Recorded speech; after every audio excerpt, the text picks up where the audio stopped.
Yang nggak enak mulainya dari kasus, kesalahannya dari sistem. Ini bukan kasus baru. Waktu saya keluar dari DPR, saya membuktikan 2 kasus besar strategic transfer pricing. Kalau 300 triliun, ujung kuku sama gua. Ulang, ujung kuku. Hampir seluruh perusahaan asing itu melakukan kejahatan perpajakan lewat strategic transfer pricing. I get the comment. Di era Joko Widodo, Pansus Pelindo membuktikan juga strategic transfer pricing. Jadi yang dibilang sama Mahfud MD itu dengan temuan PPATK, peanuts. Ulang, peanuts. Jadi kalau tadi dibilang sama Hersu, ini puncak gunung es, ya iya orang kesalahannya sistem kok. No taxation without representation. Tax is representation. Tax is political policy. Gitu ngelihatnya. Maka ketika terjadi abuse of power, maka terjadi abuse of tax. Pasti rumusnya begitu. Gak usah muter jauh-jauh ngelihatnya. Kenapa? Karena Indonesia please to the investor. Dan tidak ada investor yang tidak melakukan kejahatan perpajakan dengan strategic transfer pricing. Dan strategic transfer pricing itu bagi sejumlah pemeriksa dan pengawasan perpajakan itu masalah susah, bukan masalah gampang. Saya kebetulan dapat, BPK juga dapat, beberapa teman-teman dapat. Saya bilang sama Anda ya, termasuk pemirsa FNN, gitu ya. Yuk iseng-iseng ngelihat sekarang berapa kondisi pendapatan perusahaan-perusahaan asing itu. Puncaknya di sekarang nih, saya ngomong ke FMN. Iseng-iseng buka laporan keuangan, Inalum diadu dengan laporan keuangan FCX dalam kasus perpajakan. Berapa triliun mereka punya masalah. Iseng-iseng aja. Itu ya, itu kalau dikaitkan dengan kasus. Balik lagi saya ke atas sistem. Di Amerika ini namanya Why People Don't Trust the Government, kajiannya Harvard. Ulang, ini kajiannya Harvard. Waktu itu Bush marah-marah. Di era Bush lah kemudian hanya periode pajak itu surplus terhadap belanja. Tapi dampaknya berikutnya sampai dengan sekarang, terjadi namanya defisit habis-habisan, nggak karu-karuan. Keluarlah kebijakan Obama memburu, maka semua orang ribut. Panama Papers, Pandora Papers, Paradise Papers. Motifnya satu, memburu mereka yang menghindar pajak. Tapi Obama terburu-buru juga bilang, itu bukan kejahatan ya, karena motifnya lain gitu. Nah sekarang pertanyaannya, sistem ekonomi apa sesungguhnya yang diterapkan di dunia? Sistem ekonomi apa yang diterapkan di Indonesia? Saya mengatakan, sepanjang Anda menerapkan free market mechanism, maka akan terjadi free capital flow. Ketika Anda bicara free capital flow, Anda akan bicara free tax. Ketika Anda bicara free tax, maka kasus pentingnya adalah berhubungan dengan strategic transfer pricing. Itu hal biasa dalam situasi internasional. Itulah yang saya temukan ketika nama saya masuk dalam Panama Papers. Ulang, itulah yang saya dapetin ketika nama saya masuk dalam Panama Papers. Jadi nggak ada yang luar biasa kalau ngadepin, wong sistemnya yang salah kok. Pemain-pemain ini menikmati sistem yang salah, sama seperti sejumlah politisi menikmati kesalahan amandemen. Dia nikmati habis-habisan. Ngapain juga gue mesti lari? Gue nikmatin aja kesalahan itu. Bego, lo mau lo nikmatin kayak gitu. Itu yang pertama. Yang kedua sekarang, kasusnya. Saya bilang ya, saya menjadi pembicara di Komisi 11. Saya bilang, kalau bisa ubah Undang-Undang 17 2003, semua anggota DPR Komisi 11 gue cium tangan.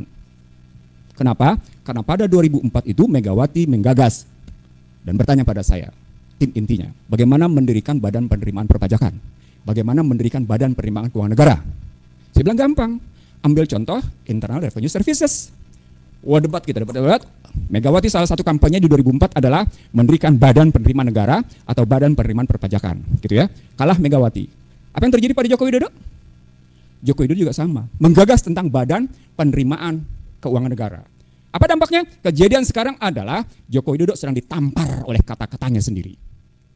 Karena keinginan mendirikan Badan Penerimaan Keuangan Negara itu tidak pernah terjadi. Kenapa tidak pernah terjadi? Yang dia hadapi adalah konstruksi Asian Development Bank, konstruksi Bank Dunia, konstruksi IMF yang tidak ingin susah dalam rangka mendikte Indonesia di bidang keuangan. Itu problemnya. Itu problem besarnya. Kalau nanti bisa dipecah, kan sudah ada nih OJK, mestinya di 4 badan. Ada Office Budget Management, ada Internal Revenue Services, ada Badan National Accounting Agency, begitu ada Treasury, kan pecahnya kayak gitu mestinya. Kalau kita ngikutin, kan kiblatnya ke Amerika. Kalau kiblat Amerika begitu. Nah, ketika kita masuk ke situ, maka 17 2003 itu tentang keuangan negara menempatkan betapa hebatnya Menteri Keuangan kekuasaannya di atas yang mengatasi kekuasaan Wapres. Saya ulang. Betapa hebatnya kekuasaan Menteri Keuangan di atas kekuasaan Wapres. Bahkan dia bisa berhadapan dengan Presiden. Begitu hebatnya ini mendapat kekuasaan berdasarkan Undang-Undang 17. Ini desain bukan desain orang Indonesia nih. Bukan, ini desain asing. Ini bagian dari desain yang namanya, tadi lembaga-lembaga yang saya sebut tadi. Yang oleh orang luar disebut sebagai desain Unholy Alliance. Gitu ya. desain aliansi-aliansi busuk dalam rangka mereka Indonesia. Maka ketika orang-orang Indonesia melakukan seperti yang dilakukan oleh Rafael Alun Trisambodo dan macam-macam itu, dia cuma ngikutin, dilihat orang asing melakukan itu. Dia cuma ngikutin kok. Dia cuma mencontoh. Dan contohnya enak luar biasa enaknya, gitu ya. Nah, dari situ pertanyaan besarnya, kenapa kita tidak mau mengubah? Karena dari situ terjadi yang saya sebut tadi, abuse of power sama dengan abuse of tax. Saya minta maaf ya, nggak akan ada perbaikan.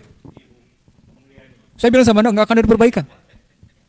Tadi yang disebut oleh Pak Gatot itu basisnya Undang-Undang 2499 tentang lalu lintas devisa dan sistem pembayaran. Selama Undang-Undang lalu lintas devisa dan sistem pembayaran tidak diperbaiki, yang diucapkan oleh Pak Gatot itu akan berulang.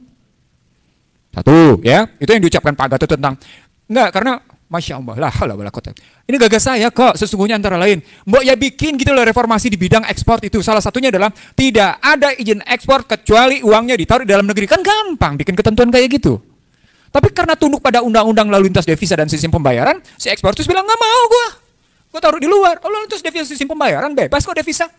Ngomong apa? Hello? Ngomong apa? Lalu lintas devisa dan sistem pembayaran, lalu lintas devisanya sistemnya bebas. Ketika saya gugat bersama teman-teman, gugatan itu hilang karena sejumlah teman-teman ini di-approach oleh namanya satu kedutaan besar bergengsi, di-approach oleh satu pejabat tinggi, lewat yang tinggal cuma Sandi Nursi. Anda ngomong apa? Hello?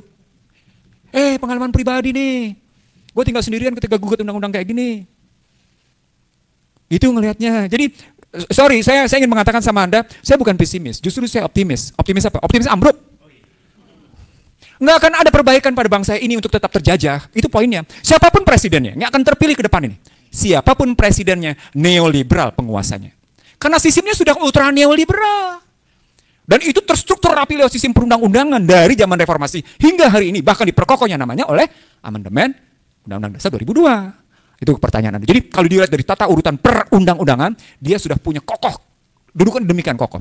Maka ketika kita sibuk-sibuk dengan pemilu 2024, sorry itu saya ya, Anda boleh mimpi deh ada perbaikan. Gak apa-apa lah, namanya juga mimpi, bagus-bagus aja. Silakan mimpi, gak apa-apa.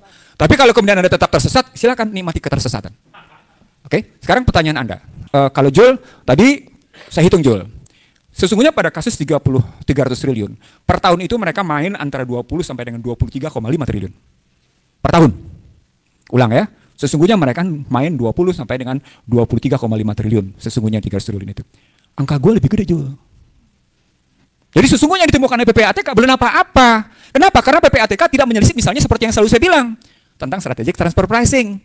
Yang kelihatannya sah kok, strategic transfer pricing. Saya tidak ungkap saja tentang jumlah sengketa pajak dan banyaknya kasus pajak. Saya nggak ungkap. Kenapa? Karena kalau saya ungkap itu saya akan memburu angka. Saya punya datanya. Cuman karena Hersung nanya, gue nggak jawab. Serius, gue punya angkanya. Berapa banyak jumlah sengketa pajak, bagaimana besarnya sengketa pajak, gitu loh. Itu bisa kelihatan gitu, bisa ketahuan kira-kira amonnya berapa. Kenapa? Karena cerita tentang 300 triliun, itu per tahunnya bergerak antara 20 sampai dengan 23,5 triliun. Itu yang kelihatan di PPATK. Bagaimana yang kemudian banyak keluar? Lo bisa ngomong apa kalau banyak keluar? Yang statusnya tadi strategi transfer pricing. Dan itu dilakukan oleh rata-rata perusahaan besar di negeri ini. Gitu ngelihatnya. Apalagi tadi masuk ke 2499, ke payment system, di mana Anda tidak bisa telusuri. Siapa yang bisa sentuh payment system? Hello? Akan lupa penghasilan. Anda sekarang, apa tadi pertanyaannya? Pengawasan yang proper itu seperti apa? Pengawasan yang proper, diri sendiri. Itu proper. Lu jujur nggak sama diri lu? Gampang jawabnya. Lu jujur nggak sama diri lu? Kalau lu jujur, pengawasan selesai. Satu. Yang kedua, pegang sumpah jabatan, selesai. Pegang aja sumpah jabatan.